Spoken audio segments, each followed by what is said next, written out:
welcome to our Aikido Siauliai tutorial. This time we're going to be focusing on weapons. So one thing that I would like to emphasize is that every Aikido style is in a way different. We all follow a general basic line, so the outline of the weapon work will be the same, but then some of the details, some things that the instructor emphasizes may be slightly or in some moments actually quite different. So this doesn't mean that one instructor is doing it right and the other one's doing it wrong. It just basically means that they're different, like a different dialect of the same language. So please enjoy this tutorial and make sure that you see the differences and just appreciate them for what they are. So the Joe has three main different stances. The first one is the Joe Kamaya, or the stack stance. It starts with the left foot forward. It's not a very big stance. It's quite natural. I hold the Joe on the ground, in front of the foot.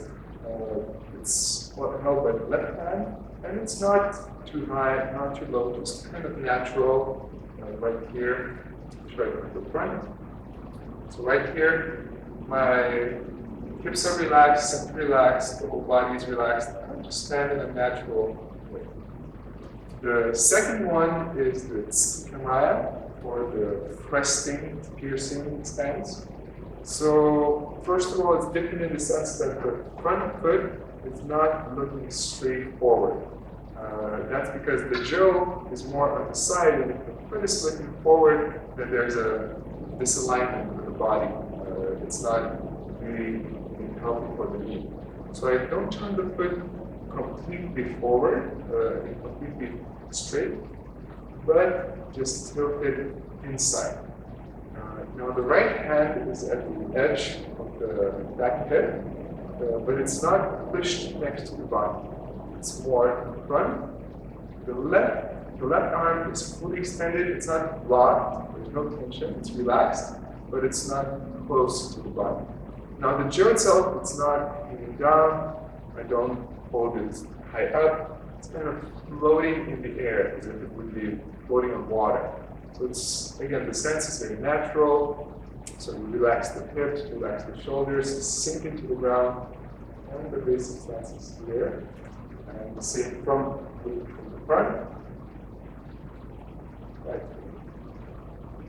Now the third and the last main stance is the Kenkamaya, and in the Japanese language means the sword. So it's the sword stance. It's actually the same as the stance with the Boken or Aikikai.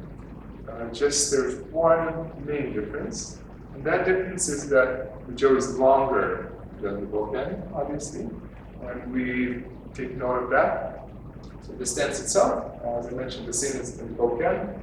Right foot forward, and the foot is looking straight forward. Don't need to tilt it inside. The stance is fairly natural, just a bit wider than the shoulder stance, the shoulder, the width of the shoulders. Left hand down, right hand up. Now in the sword, there's only one hand distance between hands. Now, since the Joe is longer, I want to put two hands in between, so I would have a better support. Right? It's in front of my center, right here. And the same here. In the Aikido system, there are 20 different Suburis. So these 20 movements are actually separated into 5 different sections. The first one is Tsukinobu, which is thrusting or piercing section. And the second one is Uchinobu, which means striking section. So basically, you strike, very similar or almost the same as with a sword. Then the next one is Katakanobu, which means it's one-handed movements. So basically, they're different in the way that one hand in those movements for some kind of period is not on the Joe. At least they move and only later touches the Joe. And the next one is Asunobu, which is based on the movement of the 8 or the infinity sign. So basically it looks in this fashion. And the last one is nagare no mu. Nagare in Japanese means flow. So nagare section is different from the other ones, is that there are more movements put together into one. So basically, in a sense, they are flowing of a few different movements. And so we're going to start looking at the Suburi. So as I mentioned, the first section is the tsukinobu, the section of the thrust. Now the first Suburi starts with the Jō, the stack stance, we spoke about in the past, in the previous part of the video. Now again, relax, you don't need to hold the tension here. Here is a lot about relaxation, you don't need tension right now. So here, as I mentioned, the different styles have a different approach to it. So some start with the Jō. In our certain line of Aikido, the body starts first. So we move out of the attack, where we attack, and also the body gives the energy for the movement of the Jō. So again, the body moves first, the front foot, then the hand goes under the left hand, and take the whole Jō. Now it's a wide stance here, but it's just in the middle, it's just an in-between stance. And as I step with the right foot, it supports the movement of the whole body, of the Jō. And I push the Jō, and it ends under the arm. Right here. The body is relaxed. Sit down. So once more. Jō command. Taking the whole Jō and pressing. And so now the second movement also starts in the Jō command. Actually, the first three movements start from the same stance. So in this movement, it's called Kaishi, Kaishitsuki. Kaishi in Japanese means reverse. So actually, the reverse part is first of all that beforehand we went under. Now we go up. But the thumb is not pointing up, it's pointing down this time. So I can turn it reversed. And also before, in the last Suburi, we went this way. Now the Jō raises up to the front. So again, it's kind of a reverse way of this movement. So again, body first, thumb down, and take the whole Jō, and nearly the whole Jō, big wide stance. Right foot moves forward and across. Same from the front. Relaxed. Body first. Thumb down. Take the whole Jō. Push and press. Again, the third movement as mentioned before starts also from the Jō command, but this time we're going to be thrusting behind us. So this Suburi is called Ushirotsuki. Ushiro, you might know the word from Ushiro Kemi, so the backward roll, or from, it sounds also on the same line with Ikyo Ura, so Ura, Ushiro, it also means back. So we start with Jō command. Before we make a movement, it's good to start with the foot.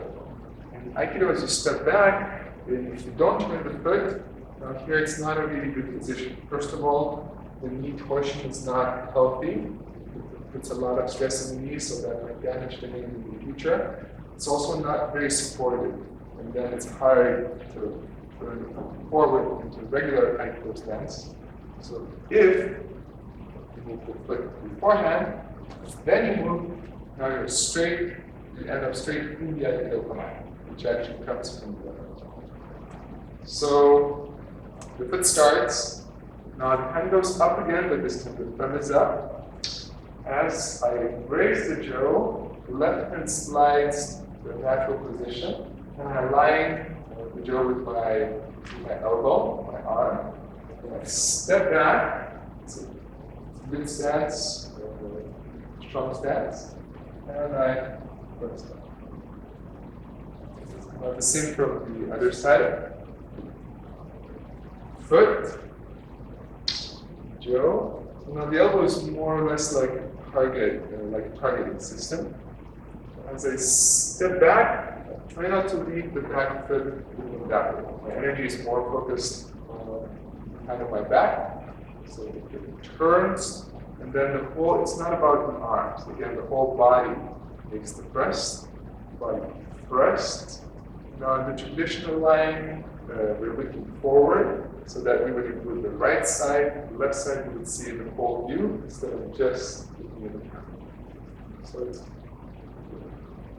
let me see from the front, foot, and elbow, going back. So the fourth Suburi now starts from the Tsukamaya, thrusting stance, so which we spoke about in the previous part of the video.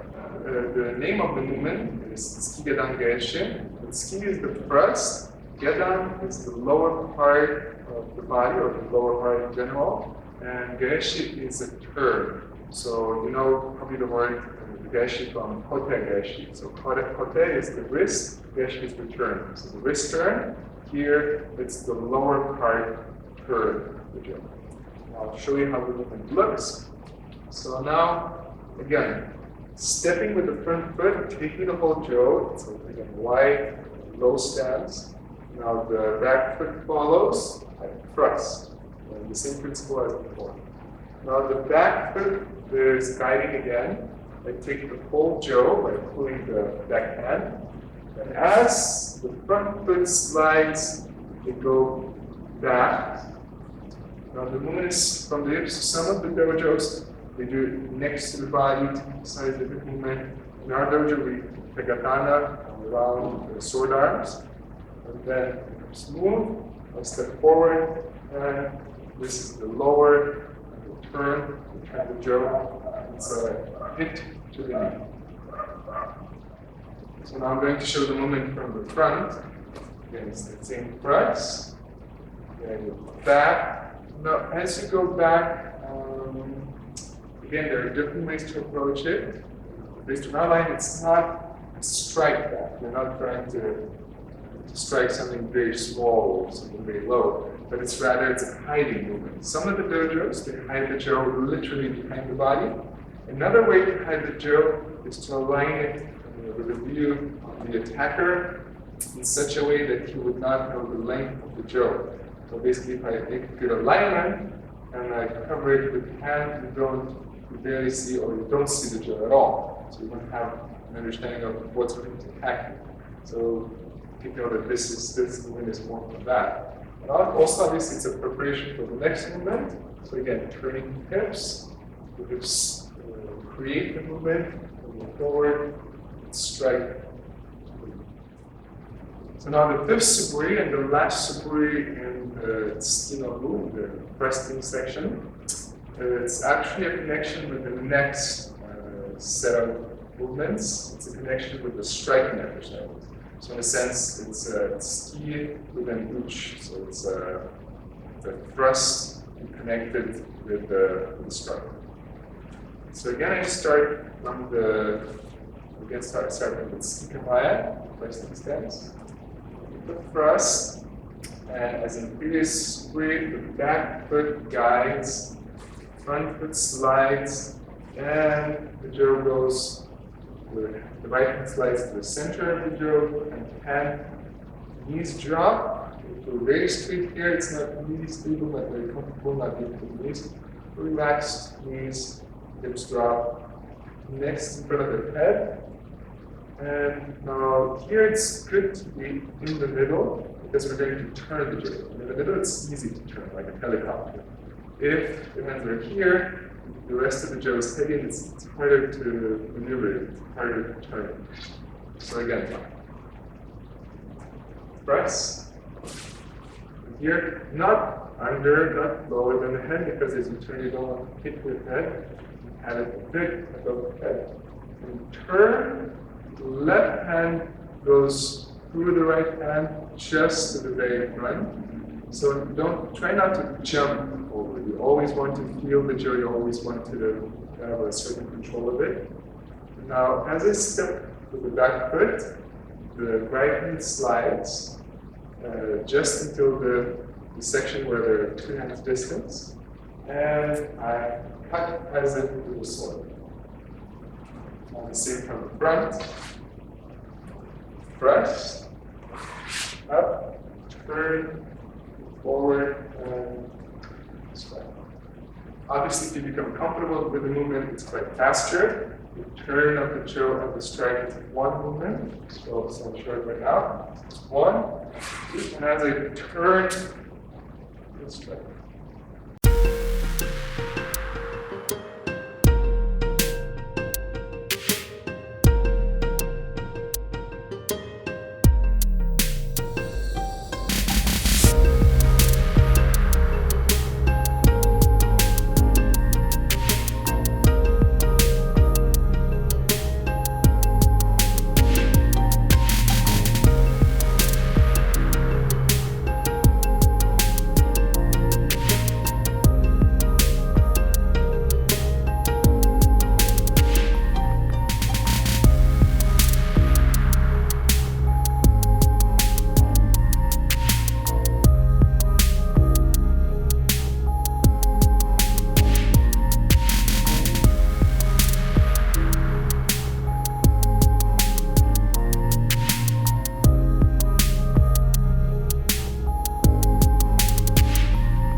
If you liked our video, make sure you press the like and subscribe buttons, and also let us know in the comments what other Aikido videos you would like us to make.